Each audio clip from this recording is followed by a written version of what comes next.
तो चलिए अब खबरें तफसील के साथ, जहां पर जम्मू कश्मीर में असेंबली इंतखाबात की तैयारियां जोरों शोरों पर देखने को मिल रही हैं और अलग अलग पार्टीज की तरफ से जो मीटिंग का सिलसिला है वो जारी है। और वहीं पर आज भी बीजेपी की तरफ से जो 2 रोज़ा इजलास है वो देखने को मिला था, और जैसे कि आज और कल जो इजलास है वो होगा। और इसी बीच एक खबर भी सामने आ रही है जहां पर सुबह से ही कहा जा रहा था कि आज साबिक रियासती वजीर और सीनियर सियासतदान चौधरी जुल्फिकार अली भारतीय जनता पार्टी का दामन थामेंगे।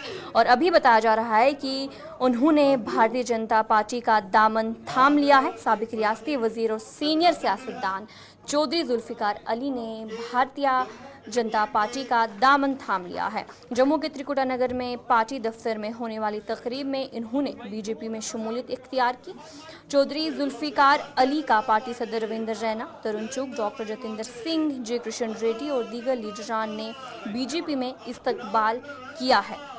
यानी कि आज इस मौके पर चौधरी जुल्फिकार अली ने दर्जनों हामी और दीगर कारकुनान मौजूद रहे उस वक्त। और जहां पर आपके सामने तस्वीरें भी हैं कि इन्होंने आज भारतीय जनता पार्टी का दामन थामा है। और सुबह से जिस तरीके से आपको पल पल अपडेट कर रहे हैं कि आज जम्मू में बीजेपी का जो 2 रोज़ा इजलास शुरू हुआ है और जिसमें उम्मीदवारों के नामों का जो पैनल है वो बनाया जाएगा। और इस इजलास में जी कृष्ण रेड्डी, तरुण चुग और आशीष सूद मीटिंग में शामिल रहे। और जहां पर साबिक रियासती वजीर और सीनियर सियासतदान चौधरी जुल्फिकार अली ने भारतीय जनता पार्टी का दामन थामा। साथियों, आज एक बड़ा ही ऐतिहासिक दिन है कि जम्मू कश्मीर के अपनी पार्टी के रहनुमा जावेद अहमद मिर्चाल ने नेशनल कॉन्फ्रेंस में डॉक्टर फारूक अब्दुल्ला की मौजूदगी में शमूलियत इख्तियार की। इस मौके पर उमर अब्दुल्ला ने कहा कि नेशनल कॉन्फ्रेंस के लिए ये एक खुशकिस्मती है कि जावेद अहमद मिर्चाल ने पार्टी में शमूलियत इख्तियार की है। उमर अब्दुल्ला ने इस अज़्म का भी इजहार किया कि नेशनल कॉन्फ्रेंस हमेशा आवाम की मदद और खिदमत के लिए कोशा रही।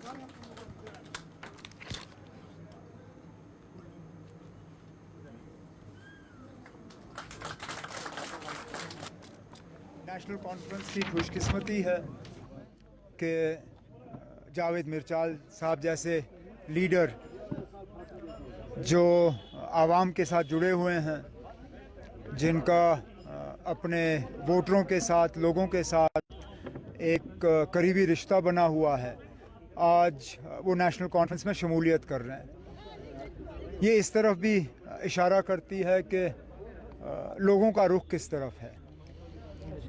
बड़ी बात यह है कि जावेद साहब नेशनल कॉन्फ्रेंस में आए ज़रूर, लेकिन कोई शर्त नहीं रखी उन्होंने, किसी तरह की बार्गेनिंग नहीं हुई। जब मुझसे मिले तो सिर्फ़ और सिर्फ करना के लोगों की बात की, करना के लोगों के जो मसाइल हैं, जो लगातार पिछले कई सालों से उन्हें पूरी तरह से नज़रअंदाज किया गया है, इस सब चीज़ को लेके उन्होंने सिर्फ ये कहा कि इलाके की तरक्की होनी चाहिए, इलाके की सही मायने में नुमाइंदगी होनी चाहिए और लोगों के मसले हल होने चाहिए। हमने इन्हें यकीन दिलाया है और अश्योर किया है कि अल्लाह ने चाहा और अक्टूबर के नतीजों में नेशनल कॉन्फ्रेंस की हुकूमत बनी तो ज़रूर जितने भी मसले मसाइल करना के हैं, इनके हाथ मजबूत करके हम वो मसले हल कर देंगे।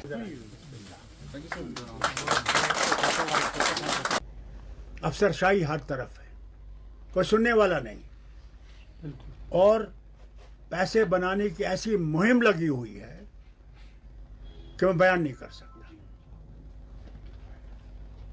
अगर आपने सचमुच इस रियासत को बचाना है, यहाँ पे हिंदू, मुस्लिम, सिख, ईसाई, बौद्ध सबकी एकता को रखना है, तो इस जमात के सिवा कोई जमात नहीं है जो इसको बचा सकती है।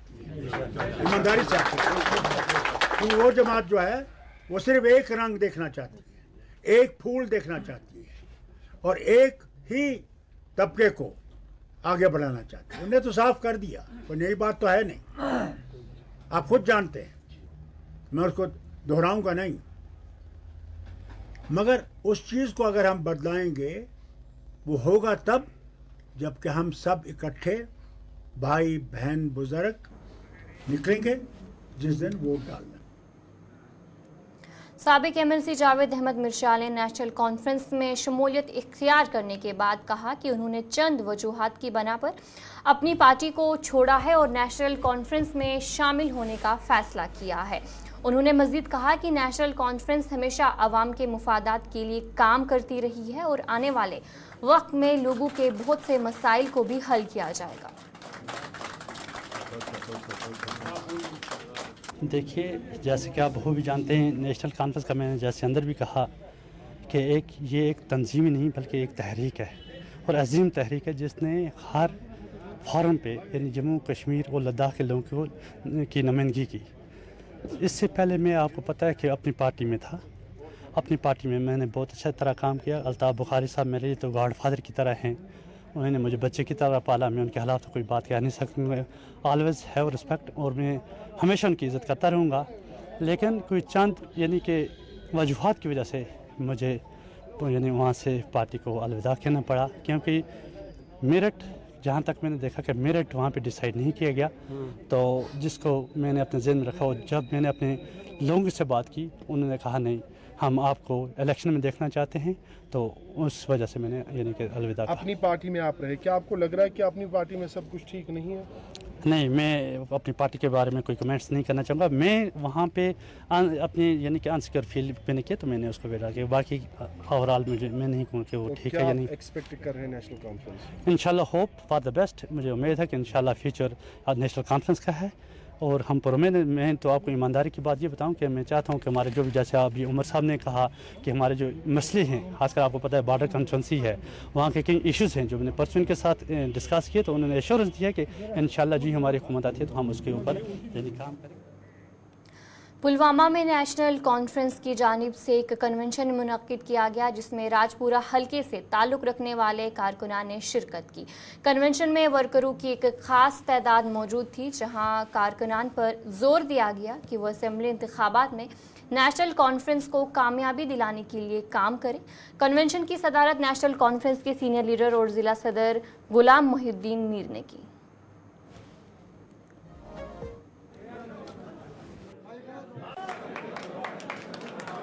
इलेक्शन कमीशन ने यहाँ जो शेड्यूल निकाला इलेक्शन का, इसके मुताबिक 18 तारीख को यहाँ वोट डालने हैं और इसके आज 20 तारीख को नोटिफिकेशन निकलेगी और 20 से 27 तारीख तक हमें नॉमिनेशन फॉर्म भी भरने हैं, फिलअप करने हैं। और ये तो इंतखाबी मुहिम शुरू हुई है। आज हमने यहाँ शुरुआत की है, इंतखाबी मुहिम शुरू की है राजपुरा कॉन्स्टिट्यूंसी में। आज से जारी रहेगी और इंशाल्लाह जो आने वाला इलेक्शन है इसमें नेशनल कॉन्फ्रेंस को कामयाबी मिलेगी। जो कश्मीर के लोग हैं, जो जम्मू कश्मीर के लोग हैं, उनको तरह तरह परेशानियां, मुश्किलात है, मुसीबत है। उन्होंने 2019 से आज तक बराबर मुश्किलात देखे हैं, परेशानियां देखी हैं। थानों में उनको हर रोज रिपोर्ट करना पड़ता है। पुलिस की जाति देखी है, ब्यूरोक्रेसी की जाति देखी है। आज ये चाहते हैं कि हमारे यहाँ पॉलिटिकल गवर्नमेंट आ जाए, इसीलिए इस वक्त लगती है कि वे नेशनल कॉन्फ्रेंस की है और इंशाल्लाह जो आने वाला इलेक्शन है इसमें नेशनल कॉन्फ्रेंस हुकूमत बनाएगी। और जो ये मुश्किलात है, जो मुसीबत है, लोगों को जो मुश्किलात है, जो परेशानी है, उनको दूर करने के लिए नेशनल कॉन्फ्रेंस ने ठान ली है और इंशाल्लाह उनकी मुश्किलात को हम दूर करेंगे। ऑल इंडिया महिला कांग्रेस की सदर अलका लांबा ने आज जम्मू कश्मीर में असेंबली इंतखाबात के ऐलान को जमहूरियत की फतेह करार दिया। उन्होंने कहा कि 4 अक्टूबर को अवाम को उनके मुंतखब हुकूमत मिलेगी और कांग्रेस को मुकम्मल अक्सरियत हासिल होगी। अलका लांबा ने इस बात पर भी जोर दिया कि महिला कांग्रेस ख्वातीन के मसाइल को उजागर करती रहेगी और कांग्रेस के रहनुमा मल्लिकार्जुन खड़गे, राहुल गांधी और प्रियंका गांधी जल्द जम्मू कश्मीर का दौरा करेंगे। कॉन्सेप्ट को और आपके साथ आए हुए हमारे ब्लॉक समूह 17 तारीख को महिला कांग्रेस की राष्ट्रीय अध्यक्ष के तौर पर मैं कश्मीर में बड़ी बैठक, राज्य कार्यकारिणी की बैठक लेकर आज 18 तारीख को वेरीनाग अनंतनाग में बैठी हूँ। सम्मेलन पहला हो गया, अभी दूसरे दल, दूसरे लोग विचार ही कर रहे हैं और हम लोग मैदान में पूरी तैयारी के साथ उतर चुके हैं और आवाम भारतीय राष्ट्रीय कांग्रेस के साथ में है। श्री राहुल गांधी जी के नारी न्याय के तहत 5 वायदे जो थे वो बहनों ने हमें सौंपे हैं कि राहुल गांधी जी जब भारत जोड़ो यात्रा लेकर आए थे, नारी न्याय में महंगाई, बेरोजगारी, महिलाओं की भागीदारी पर बात की थी। मांग पत्र सौंपा है जिसका पूरा जिक्र हमने यहाँ पर किया है। महंगाई से राहत चाहिए उन्हें, उनके घर राशन नहीं पहुंच रहा है, सरकारी पक्की नौकरियों में आरक्षण मांग रही है मेरी बहनें, उन्हें राहत देनी होगी, उन्हें सुरक्षा देनी होगी। हम इन सब वायदों के साथ जल्द अपना घोषणा पत्र, हमारी जो टीम है उसे हम अपनी मांगे जो है वो सौंपने जा रहे हैं। कश्मीर के 5 जिले, जम्मू के 2 जिले, 7 जिलों के दौरे में खुद करके आई हूँ।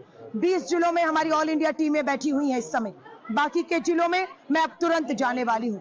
अनंतनाग में पहला चरण 18 सितंबर को वोट है, लेकिन आप देख रहे हैं पहले ही चरण की अभी हमारा नामांकन नहीं हुआ, उम्मीदवार घोषित नहीं हुए, लेकिन आवाम तैयार बैठी है कि बस जल्दी अपना नुमाइंदा घोषित करिए और हम वोट करें।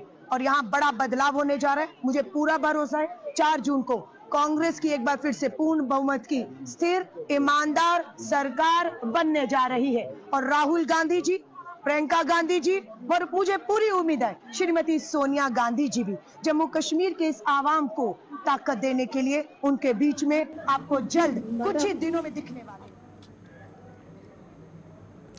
जनूबी कश्मीर के शांगस अनंतनाग में आज नेशनल कॉन्फ्रेंस का एक रोज़ा कन्वेंशन हुआ जिसकी सदारत एडवोकेट रियाज अहमद खान ने की। मीटिंग का मकसद आने वाले असेंबली इंतखाबात की तैयारी और नेशनल कॉन्फ्रेंस के हक में वोट डालना था।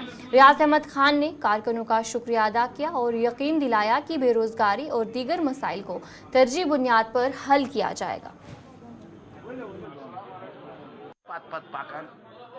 आज तो पागा, आज तो पागा, आज तो पागा। 2014 में किया, ख़त्म तब तक नहीं हुआ जब तक मैं अपने इलाके की प्यास, अपने इलाके की बेरोज़गारी, अपने इलाके की मुश्किलात को ख़त्म करते हुए नहीं देखूंगा। तब तक ये कारवान चलता रहेगा, तब तक ऐसी मेहनत होती रहेगी। जी देखिए, सियासी मैदान में आना ही मुकाबला होता है। हम सिर्फ एक चीज़ कर, हम अपने लोगों के पास जाते हैं, फर्दन हम मिलते हैं, हम लोगों को अपने तंजीम का मंशूर बताते हैं, हम लोगों को ये बताते हैं कि हमारे साथ अभी तक क्या हुआ है, हम लोगों को ये समझाते हैं जो 2019 में हमारे साथ हुआ है उसका मुकाबला कैसा किया जाए। आपने कल ही सुना होगा कि हमारे पार्टी के नायब सदर ने का ऐलान किया है, जिस दिन नेशनल कॉन्फ्रेंस पावर में आके पहले दिन असेंबली में जाएगी, पहले दिन हम 5 अगस्त 2019 के फैसले के खिलाफ एक करारदाद पेश करेंगे। उसी के लिए हम लोगों के पास जा रहे हैं और उनसे वोट मांग रहे हैं। इंशाल्लाह मुझे उम्मीद है लोग उस पर वोट देंगे। खानबल अनंतनाग में खून के अतिया का एक खुसूसी कैंप मुनक्किद किया गया। इस कैंप का एहतमाम तहरीक-ए सौतुल औलिया के ज़ेर एहतमाम और गवर्नमेंट मेडिकल कॉलेज अनंतनाग के ताउन से तरतीब दिया गया। इस कैंप का मकसद इलाके में खून की कमी को पूरा करना और ज़रूरतमंद मरीजों को मदद करना था।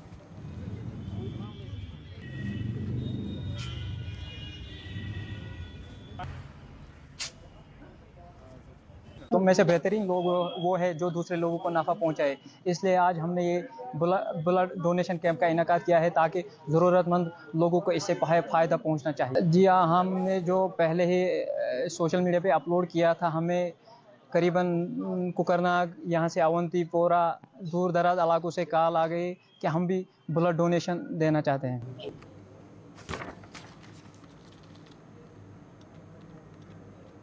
मुल्क भर में भाई बहन की मोहब्बत की अलामत रक्षाबंधन का त्यौहार कल धूमधाम से मनाया जाएगा।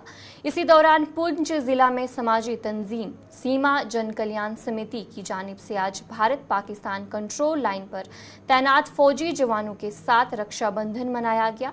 फौजी जवानों की कलाई पर राखी बांधकर उनकी पूजा की गई और उन्हें मिठाई खिलाकर लंबी उम्र की दुआ की गई। इस मौके पर फौजी भाइयों ने अपनी उन बहनों को तोहफे भी दिए।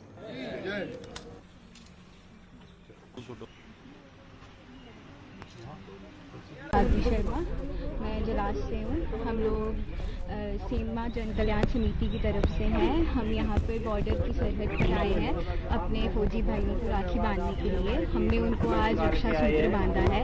वो इस बात का प्रतीक है कि हमारे फौजी भाई 24/7 हमारी रक्षा करते हैं।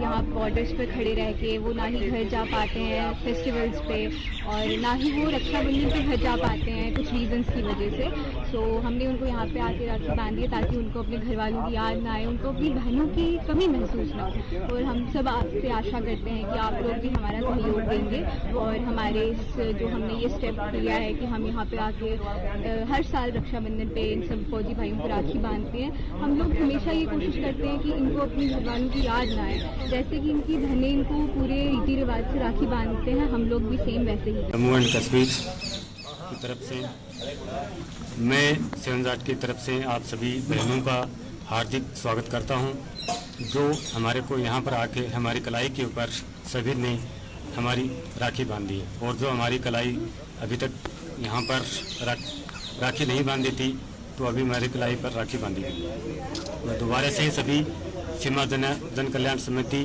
जम्मू एंड कश्मीर का हार्दिक स्वागत करता हूँ, अभिनंदन करता हूँ। ये बहुत ही बढ़िया और हमारे के लिए बहुत ही गौरव की बात है जो हमारी बहनें गांव से आके हमारे जो सिस्टर हैं जो गांव से नहीं पहुंच सकती, तो ये सिस्टर हमारे पास पहुंचकर और यहाँ पर रक्षाबंधन के दिन हमारी राखी बांधी है।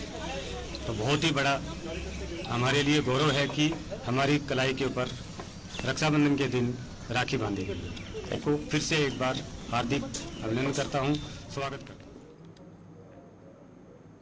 मचेल यात्रा डोडा से किश्तवाड़ के लिए रवाना हुई है। ये यात्रा जम्मू से शुरू होकर डोडा, किश्तवाड़ और पेडर के इलाके तक पहुंचती है, जहां मचेल माता का मुकद्दस मंदिर वाक़या है। मुकामी हुकाम ने यात्रियों की हिफाजत और सहूलियत के लिए खसूसी इंतजाम किए हैं।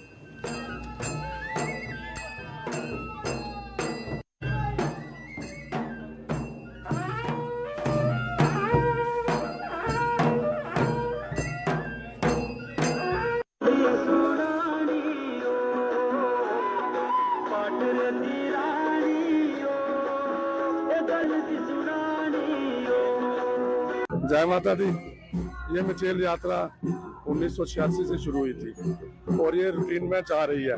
पहले ये यात्रा भद्रवाह से जाती थी, अब ये जम्मू से चलती है और यहाँ डोडा में नाइट स्टे होता है।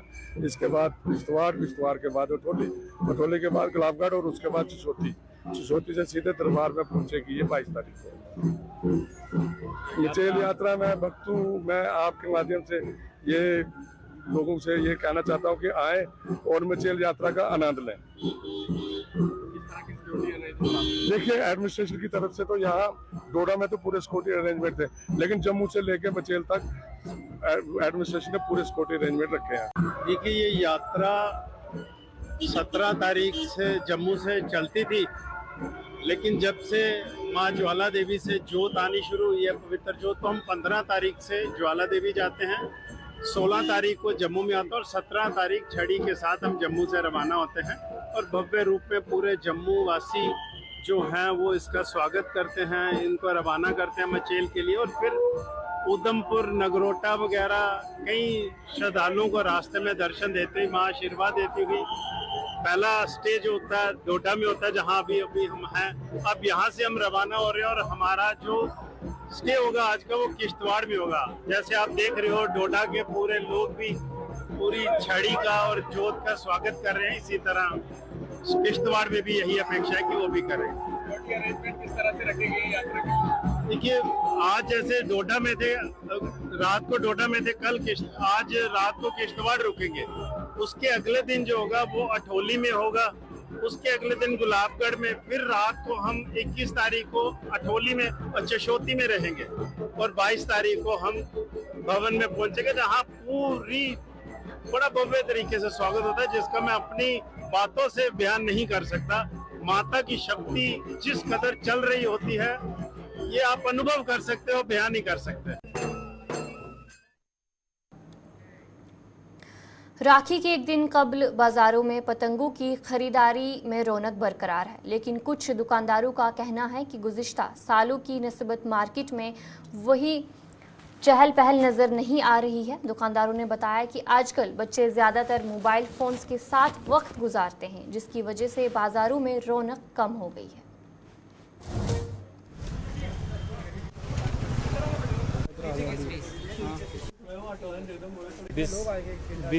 बिजनेस की बात करो, बिजनेस बड़ा स्लिम चल रहा है इस टाइम। हमारी मंदिर के नीचे शॉप्स है, चौक में शॉप्स है, राखी लगाई हुई है, राखी का कोई काम नहीं है। तो काइट्स तो सेकंड ऑप्शन आ जाता है, पर काइट्स का भी काम नहीं है। मोबाइल में बच्चे इस तरह घुस गए हैं कि उनको अपने दिन त्यौहार इतने पीछे छोड़ बैठे हैं, कोई हिसाब नहीं। और ऑनलाइन परचेज ने राखी भी नहीं बिक रही है हमारी, ये हालत हो गई ऑनलाइन में। और बच्चों ने मोबाइल नहीं ऑनलाइन चलाया और मोबाइल ने ही हमारे दिन त्यौहार ख़त्म कर दिए, या हम तो ये कह रहे हैं। किस तरह का मैसेज रहेगा उन बच्चों को जो लोग मोबाइल का सहारा ले रहे हैं? ये काइट उड़ाना सिर्फ एक मामूली चीज़ नहीं है कि टाइम पास करना, ये बहुत बड़ी एक्सरसाइज है। आप पूरा दिन छत पे रहते हो, एक एक्सरसाइज होती है, मूवमेंट्स होती है पूरी बॉडी की। पर माँ बाप भी कहते हैं कि मेरा डेलिकेट बच्चा, एसी में बैठे हैं बच्चे आजकल के। हमारा टाइम होता था 3-3 महीने पहले काइट उड़ाते थे और लूटते भी थे, और लूटी हुई काइट का अपना मज़ा आता था। पर आजकल के बच्चों को पैसा है, सब कुछ है, या तो वो नशे में घुस गए हैं या तो वो मोबाइल में घुसे हैं। ये दोनों एडिक्टेड हो गई हैं चीज़ें। तो हम तो चाहते हैं अपने दिन त्यौहार, देखो लोहड़ी ख़त्म हो गई, होली पे कोई गंदा रंग नहीं बर्दाश्त करता आगे टाइम पे, हम तो ग्रीस से भी मिलते थे। तो अब राखी भी ख़त्म हो रही है। मुझे तो लग रहा है कि आने वाले 5-7 साल में हमारे सारे फेस्टिवल ख़त्म भी हो रहे हैं। लुप्त हो रहा है ये फेस्टिवल, तो उनको लोगों को क्या कहना चाहिए? भैया हम जितनी मार्केट है ना, इतने अच्छे ऑफर निकाले हुए हैं कि लोग आए, यंग जनरेशन आए और काइट उड़ाए, इंजॉय करें। पर हम तो एडमिनिस्ट्रेशन से भी कहते हैं कि काइट्स का फेस्टिवल कराना स्टार्ट कर दो, कंपटीशन कराना स्टार्ट कर दो। एक लोगों का फिर से वेव बने, जैसे अमृतसर में एक ग्राउंड है, उधर हर संडे को कंपटीशन होता है। तो इधर भी कंपटीशन हो तो लोगों को थोड़ा पता चले कि हमारे काइट्स उठनी है, ये करना। क्या डिस्काउंट क्या इस बार, तो जो डिज़ाइन जो है देखने को मिल रहे हैं? सर मेरा नाम सुमित कपूर है। समीर जी, क्या कहेंगे जिस तरह से राखी का त्यौहार जो है वो मंडे को आ रहा है और लोग जो है वो आप भी यहाँ पर खरीदारी करने के लिए पहुँचे, स्पेशली जो है की, क्या मैसेज देना चाहेंगे लोगों को? सर हम ये बोलना चाहते हैं कि जो चाइनीज़ डोर है उसको बैन कर दिया जाए और जो हमारा जो पहले चलता था, मांझा चलता था, उसी का इस्तेमाल किया जाए डोर। तो चले इस खबरनामे में इतना ही। अभी के लिए मुझे दीजिए इजाज़त और आप बने रहे गुलिस्तान न्यूज़ के साथ।